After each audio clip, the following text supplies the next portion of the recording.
మహబూబాబాద్ జిల్లా గిర్నీ తాండాలో cordon search నిర్వహించారు. ఇందులో భాగంగా గంజాయి తయారీ కోసం నిల్వ ఉంచిన 2 క్వింటాళ్ల బెల్లం, 1000 లీటర్ల పానకం, సరైన పత్రాలు లేని 40 బైకులను స్వాధీనం చేసుకున్నారు.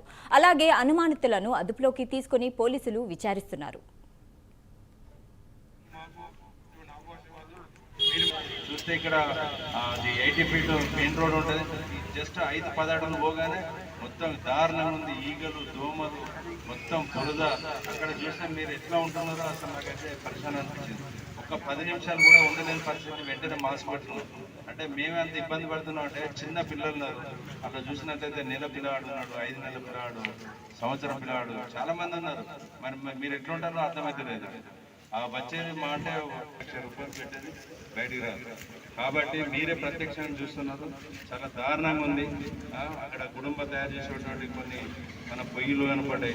తర్వాత పక్క పొంటి జాగిరి అంతా కూడా మన నానబెట్టినటువంటి భాష ఉంది. పద్ధతి మీ మీదనే ఉంది. పరిశుభ్రత లేకపోతే చాలా ఇబ్బంది పడతారు. ఇప్పుడు అసలు వర్షాల సీజన్, దానికి తోడుగా అక్కడ బురద, అంత చెత్త చెదారం, ఒక పక్కన కుటుంబ వాష్, అదంతా చూసినట్లయితే ఆ ఈగలు, దోమలు, మీరు తినేటువంటి ఆహారంకి వచ్చిన లేకపోతే అక్కడ ఉండేటువంటి దోమలు కూడా మాత్రం చాలా దారుణంగా ఉంటుంది.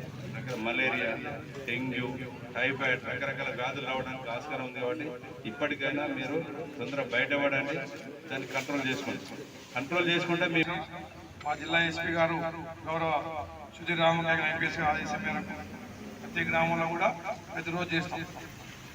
ఎవరిన ఇటువంటి దొరికినట్లయితే వాళ్ళ మీద చట్ట ప్రకారం చర్యలు తీసుకుంటాం.